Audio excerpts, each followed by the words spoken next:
Я помню тот день, как будто он застыл в моей памяти в виде темного кадра, который невозможно вырвать из головы. Утро началось, как обычно. Я готовила завтрак для детей, стараясь скрыть усталость и тревогу, потому что последние месяцы моя жизнь превратилась в сплошное напряжение и бесконечные долги, которые навязал нам муж и его семья. Дети, еще маленькие, играли на кухне, смеялись, а я пыталась улыбаться вместе с ними, хотя внутри все кричало. Я знала, что сегодняшний разговор с мужем будет переломным. Он вошел в квартиру с выражением важности на лице, словно собирался вынести приговор. Я увидела его взгляд, и сердце ухнуло в пятки. Он всегда умел заставлять меня чувствовать себя маленькой, слабой, неспособной противостоять ему. Но сегодня было хуже. Сегодня речь шла о деньгах, которых у меня никогда не было. «Слушай меня внимательно», — начал он строго, усевшись за стол. Его голос был холоден, лишен эмоций. Свекровь задолжала 27 миллионов. Эти деньги должна заплатить наша семья. И ты будешь отвечать за половину. Я замерла. Мой ум пытался осмыслить услышанное, но цифра была настолько огромной, что мозг отказывался воспринимать ее как реальность.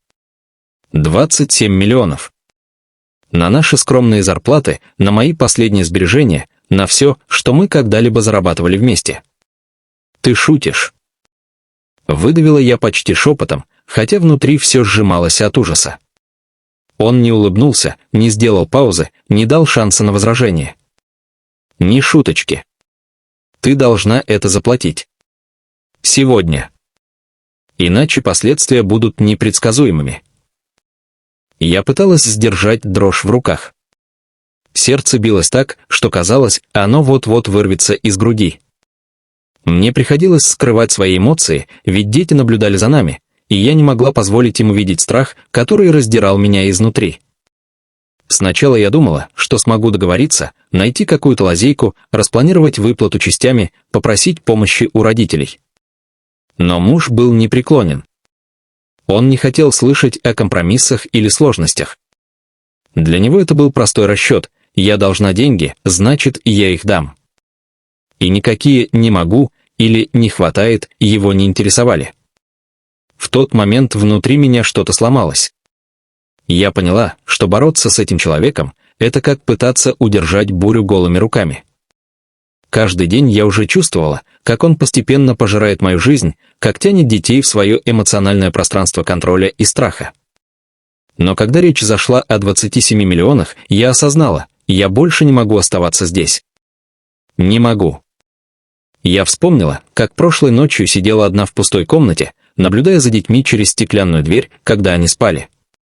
Я думала о том, что они должны расти в безопасности, а не под постоянным давлением долгов, криков и унижений. Я подумала о себе, о том, что у меня есть сила, которую я давно игнорировала, силу, которая способна вырвать нас всех из этого ада. И я поняла, если я останусь, мы все погибнем здесь морально и эмоционально.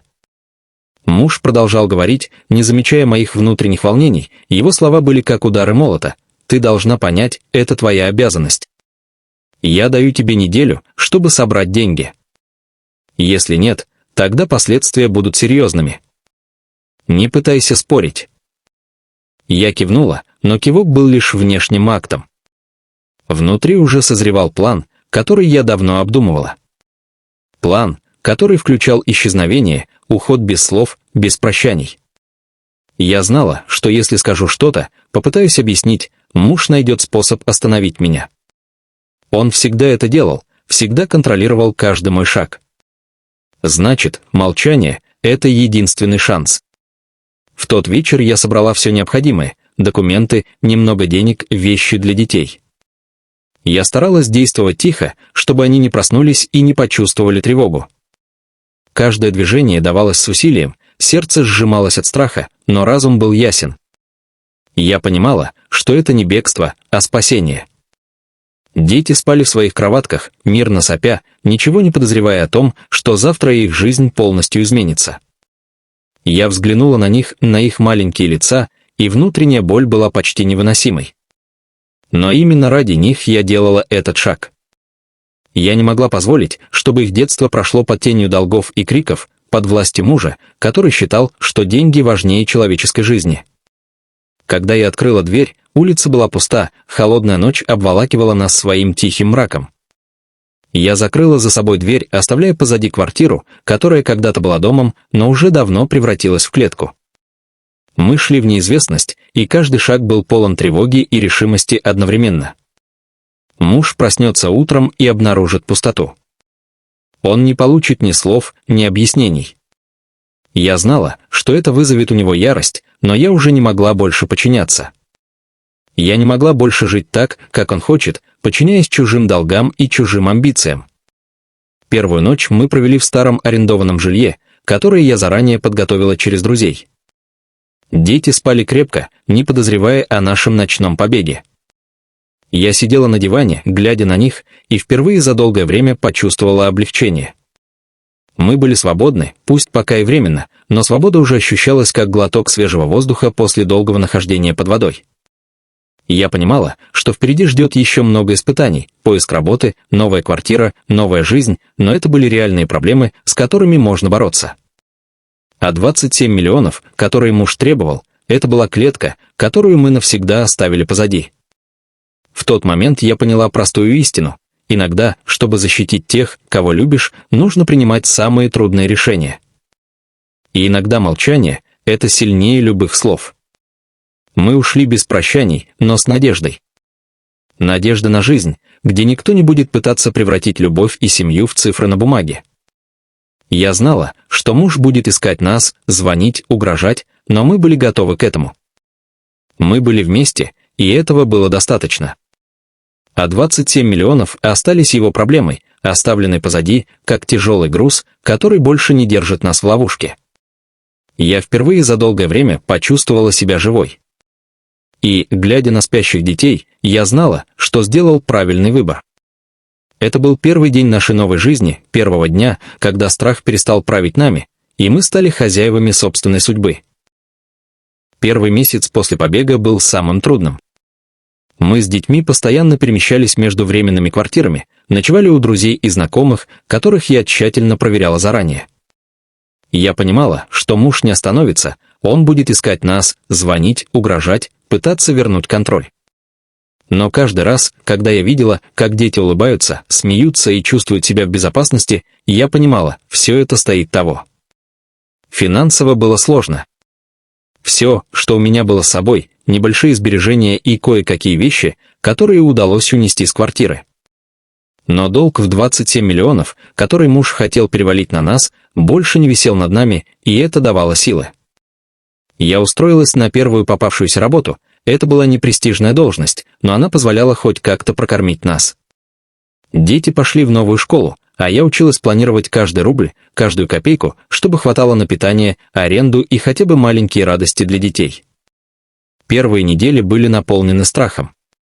Каждый звонок, каждый незнакомый номер заставлял сердце останавливаться на мгновение.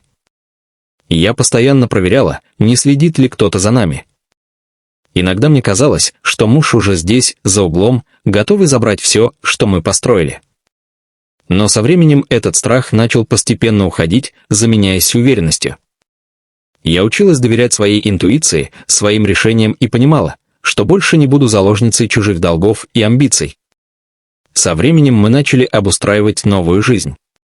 Я нашла более стабильную работу, которая позволяла работать из дома. Дети стали открыто делиться своими впечатлениями от новой школы и новых друзей.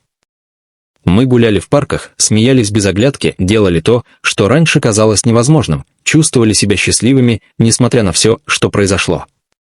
Но внутренняя борьба не прекращалась. Я думала о муже, о том, как он отреагировал на наше исчезновение.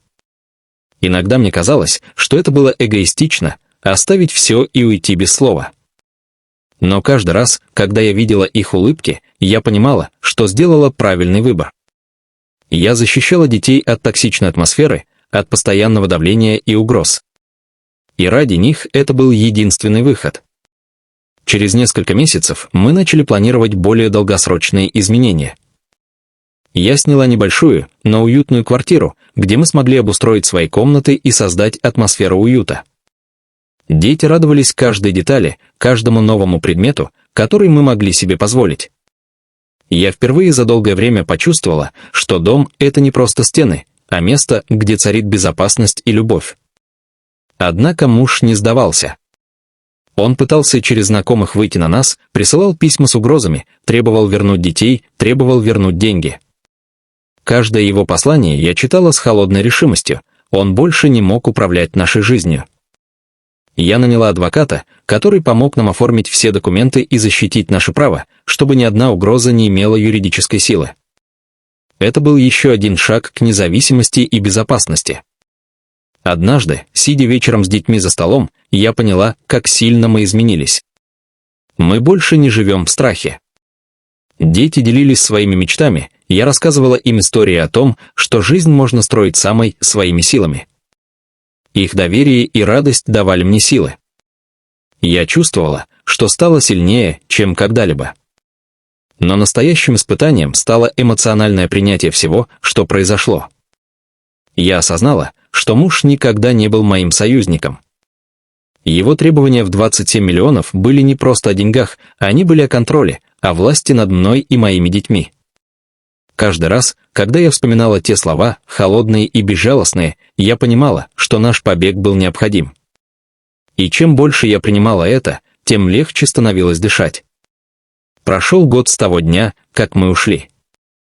За это время дети успели привыкнуть к новой школе, у нас появилось больше друзей и знакомых, мы смогли создать стабильное пространство для жизни. Я поняла, что исчезновение без слова, хотя и было радикальным решением, стало началом новой жизни, свободной от долгов, манипуляций и страха. В один из дней, когда я гуляла с детьми в парке, я увидела знакомую фигуру. Сердце сжалось. Это был кто-то из знакомых мужа, кто пытался разузнать, где мы находимся. Но вместо паники я остановилась, посмотрела прямо и улыбнулась. Это была не смелость отчаяния, а сила уверенности. Я поняла, что теперь мы сами определяем свою судьбу. Никто не может навредить нам так, как раньше. Я начала планировать свое будущее. Я думала о новых возможностях, о том, что можно построить бизнес, о том, что дети могут расти в атмосфере любви и уважения.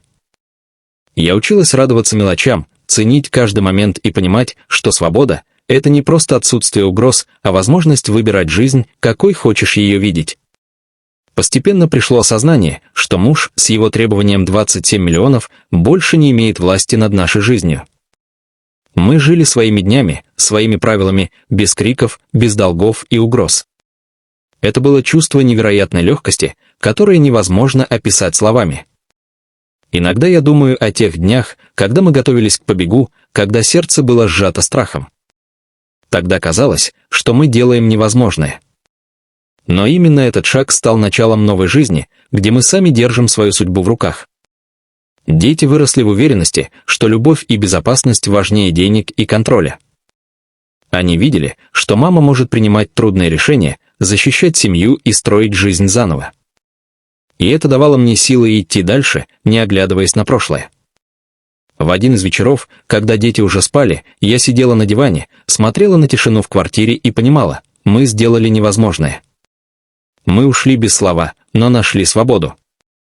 И это было гораздо важнее, чем любые деньги, угрозы или контроль. Жизнь продолжалась, полная новых испытаний и новых радостей. Мы научились ценить каждый день, каждый момент. И главное, мы научились доверять друг другу, верить в свои силы и строить будущее, свободное от чужих долгов и амбиций. Теперь я точно знала, иногда, чтобы защитить тех, кого любишь, нужно уйти. Иногда молчание сильнее любых слов. И иногда, потеряв привычное и страшное, находишь настоящее, свободу, любовь и счастье, которые невозможно измерить никакими деньгами.